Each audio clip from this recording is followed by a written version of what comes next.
बिस्मिल्लाहिर्रहमानिर्रहीम। अस्सलाम वालेकुम डियर स्टूडेंट्स एंड व्यूअर्स। उम्मीद है खैरियत से होंगी।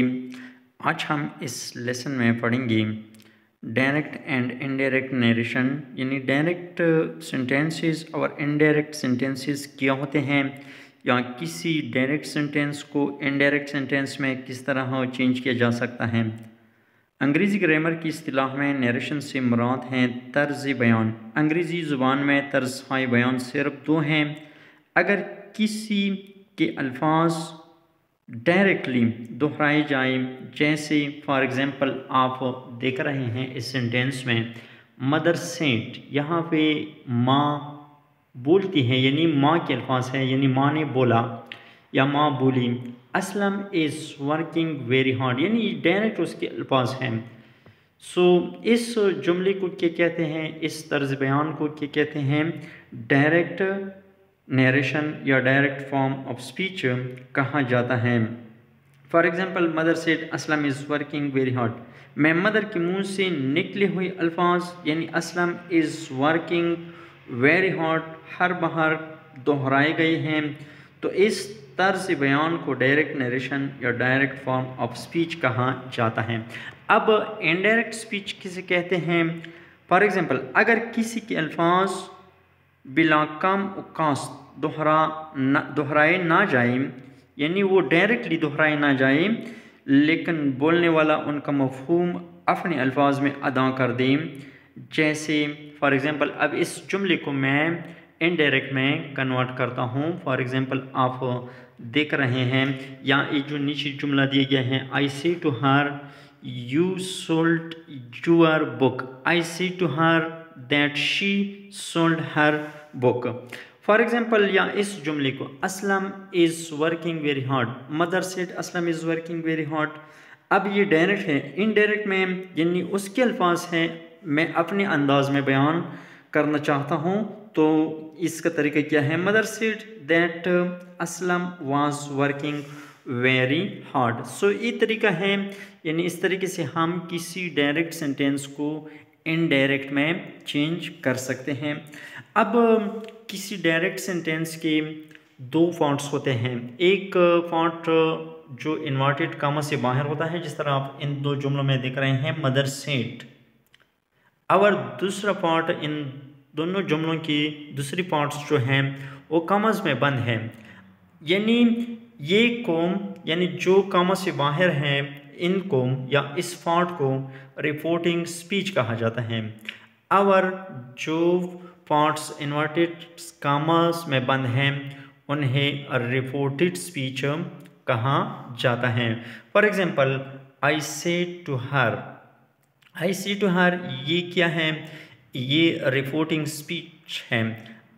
For example you sold your book, you sold your book. जिस तरह आप देख रहे हैं कि इस जुमले में यानी ए पार्ट जो है इन्वर्टेड कामाज में बंद है, तो इसे रिपोर्टेड स्पीच कहा जाता है। अब किसी डायरेक्ट सेंटेंस को इनडायरेक्ट में तब्दील करने के लिए कुछ तरीके हैं। फॉर एग्जांपल प्रोनाउन की तब्दीलियों का जो तरीका है, यानी हम प्रोनाउन को किस तरीके से हम चेंज कर सकते हैं। फॉर एग्जांपल एक जुमला है, एक जुमला मैं बोलता हूँ, she said I am L, she said I am L एक जुमला है। या इसी तरह आप देख रहे हैं he says I am ill, he says I am ill, या he said I am ill, या for example she said I am ill। अब इस जुमले को इनडायरेक्ट में किस तरीके से चेंज किया जाएगा?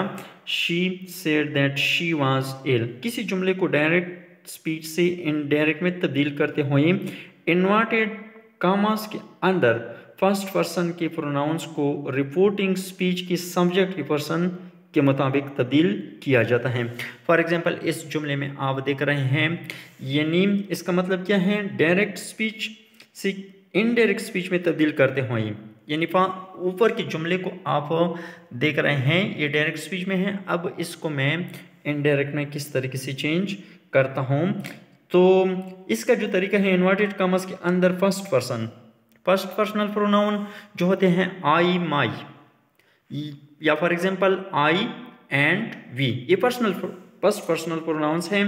इनको प्रोनाउंस को रिपोर्टिंग स्पीच की सब्जेक्ट की पर्सन के मुताबिक, फॉर एग्जांपल रिपोर्टिंग स्पीच, यहाँ पे रिपोर्टिंग स्पीच क्या है, आई है या आई है, इसमें रिपोर्टिंग स्पीच में सब्जेक्ट, इसके मुताबिक रिपोर्टेड स्पीच का जो यानी सब्जेक्ट है वो हम चेंज करेंगे यू।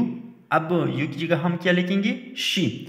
सो इसी तरह हम अब देख रहे हैं कि यहाँ पे हर है यानी उसकी जगह पे हम यहाँ पे क्या लिखेंगे, शी लिखेंगे। कुछ तरीके हैं टेंसेस के हवाले से, यानी टेंसेस के मुताबिक हम किसी जुमले को डायरेक्ट से इनडायरेक्ट में इस तरीके से चेंज कर सकते हैं। फॉर एग्जांपल प्रेजेंट टेंस को हम पास्ट में चेंज करते हैं, मसलन एम को वाज में, या फॉर एग्जांपल आर लविंग को वर लविंग में चेंज किया जा सकता है। इसी तरह पास्ट इंडेफिनिट टेंस की जो भी जुमले होते हैं उन सब को पास्ट परफेक्ट में चेंज किया जाता है। फॉर एग्जांपल रोट यानी एक वर्ब है पास्ट इंडेफिनिट टेंस का, अब इसको चेंज करने के लिए हम क्या लिखेंगे, हैड रिटन, यानी पास्ट परफेक्ट में चेंज करेंगे। नंबर 3 में पास्ट कंटिन्यूस टेंसेस को यानी पास्ट कंटिन्यूस टेंस को पास्ट परफेक्ट कंटिन्यूस टेंस में चेंज किया जाता है। फॉर एग्जांपल वाज राइटिंग, इसी तरह यानी had been writing past perfect continuous में चेंज किया जा सकता है। इसी तरह हम यानी जो फ्यूचर में विल आता है, विल को हमेशा के लिए वुड में चेंज किया जा सकता है। आप देख रहे हैं कुछ दीगर अल्फाज के यानी चेंज करने के तरीके। फॉर एग्जांपल दिस को दैट में चेंज किया जाता है, यानी जब हम किसी डायरेक्ट जुमले को इनडायरेक्ट में कन्वर्ट करते हैं तो दिस को दैट में चेंज किया जाता है, we will change this into that, and this into those, now into then, here into there, today into that day, yesterday into the previous day, and मज़ीद भी कुछ तब्दीलियाँ हो सकती हैं। इसी तरह इस टेंस में अगर रिपोर्टिंग स्पीच प्रेजेंट टेंस में हो तो फिर रिपोर्टेड स्पीच को प्रेजेंट टेंस में ही तब्दील किया जाएगा। फॉर एग्जांपल एक जुमला है ही सेज, इसमें रिपोर्टिंग स्पीच जो है ये प्रेजेंट में है, I am ill, he says that he is ill. So इसी तर्ज को यानी जब ये प्रेजेंट में है रिपोर्टिंग स्पीच, तो रिपोर्टिंग स्पीच के मुताबिक यानी जो इनडायरेक्ट सेंटेंस है वो भी यानी इस टेंस के मुताबिक, इस तर्ज के मुताबिक लिखा जाएगा।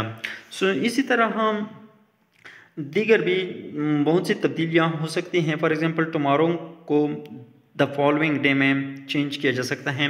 सो बहुत ज़्यादा चेंजेस हैं। इंशाल्लाह हम आगे लेसन्स में पढ़ेंगे कि हम सवाली जुमले या जो नेगेटिव सेंटेंसेस हैं वो हम किस तरह चेंज कर सकते हैं किसी डायरेक्ट सेंटेंस से इनडायरेक्ट में।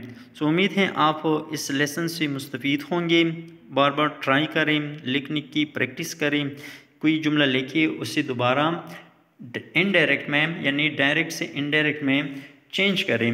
सो इंशाल्लाह बहुत जल्द आपको ये यानी आसान भी होगा और समझ भी आएगा।